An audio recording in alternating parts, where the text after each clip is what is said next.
So, what is science actually built on? It sounds like a pretty simple question, and you probably think you know the answer. But as we're about to find out, the real foundation of science is way stranger and honestly, a lot more interesting than you might imagine. We all tend to picture science as this grand, unshakable fortress, the source of all our amazing discoveries. But what are the actual bricks and mortar? What's really holding the whole thing up? The common answer, the one we all kind of learn, is that science rests on solid bedrock, a foundation of pure, objective, totally irrefutable facts. It's a nice image, right? Makes you feel safe, solid, secure. But here's where it gets tricky. If our facts are the bedrock, well, what's holding up the bedrock? How do we prove our most basic fundamental facts without needing yet another fact to prove that one, and another one for that, on and on forever? This is what philosophers of science call the problem of the empirical basis. And trust me, it's a real head-scratcher. This puzzle brings us to a philosopher named J.F. Fryz. He argued that if we try to chase down that final, ultimate proof for everything, we're basically forced to choose one of three paths. And as you're about to see, every single one of them is a dead end. He called this Fryz's trillemma. And it really is an impossible choice. So path one is dogmatism. We just throw our hands up and say, look, this is true because I said so, and we just stop asking questions. Path two is infinite regress. This is where we get stuck in an endless why loop, where every single proof needs another proof, forever and ever. And path three is psychologism. This is where we say it's true because I saw it with my own two eyes. We base everything on our own personal experience. And here's the big problem. Dogmatism, that's just giving up. Infinite regress, that's a journey with no destination. And psychologism, while basing the entire project of science on subjective, personal feelings, is, let's just say, incredibly shaky ground.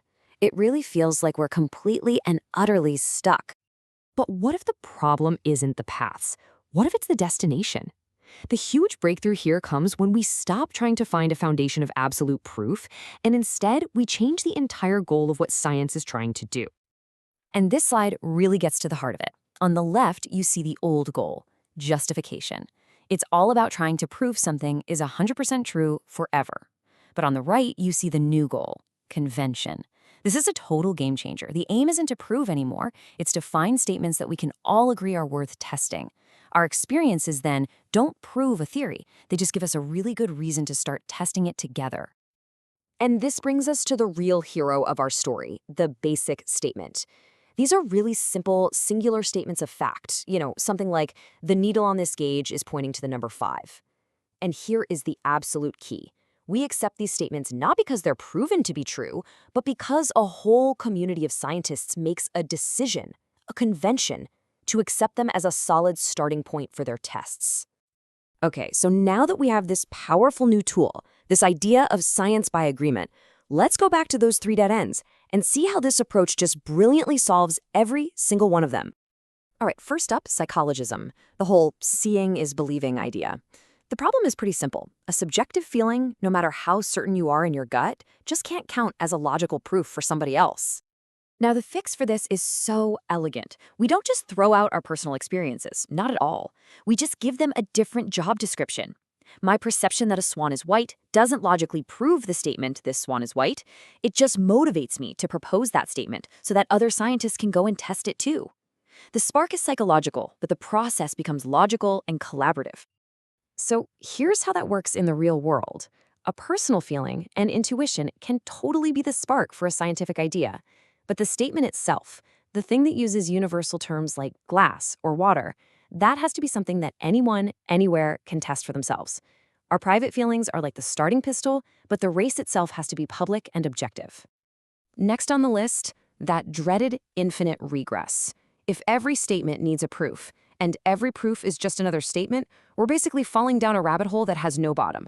We're chasing a final justification that we can literally never reach. But the moment we change the goal, the whole problem just vanishes. The source material calls this regress innocuous, which basically just means harmless. And why is it harmless? Because we're not trying to prove anything as absolutely true anymore. The whole point of the deductive method becomes a tool for critical testing, not for establishing some kind of ultimate final truth. We're not building a ladder to heaven, we're just checking to make sure the next couple of rungs are solid. So, in the real world, tests have to stop somewhere, right? You can't test forever. So scientists make a practical collective decision. They decide to stop at a basic statement that's easy to test, and you know what? It's good enough for the job at hand. They call it satisfactory for the time being. And just like that, the need for an infinite chain of proofs just dissolves away. And that brings us to the last trap, dogmatism. If we just decide to stop testing and accept a statement, well, aren't we just creating a new scientific dogma? Aren't we just accepting things on pure faith? And again, the solution lies in how we agree. This isn't some sacred truth that's been written in stone and can never be questioned. Nope. It's just a practical, temporary stopping point. This dogma is harmless precisely because it always comes with a built-in escape hatch. And here's how that escape hatch works. These accepted statements are conventions, sure, but they are governed by very strict rules.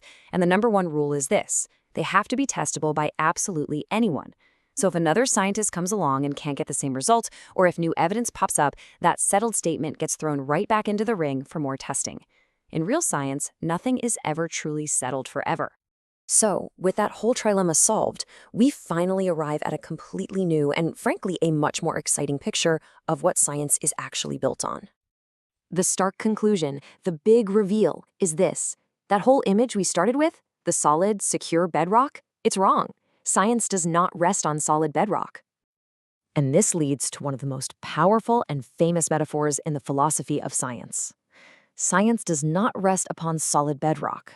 The bold structure of its theories rises, as it were, above a swamp. It is like a building erected on piles. We simply stop when we are satisfied that the piles are firm enough to carry the structure, at least for the time being. What this all means is that science is this incredible, magnificent structure. It's just not built on the impossible dream of absolute certainty. It's built on something far more practical and way more resilient, robust, pragmatic, and most importantly, testable agreements between people. And that leaves us with one last massive question to think about. If this whole magnificent structure of science is ultimately built on human agreement, what does that imply about the nature of scientific truth itself?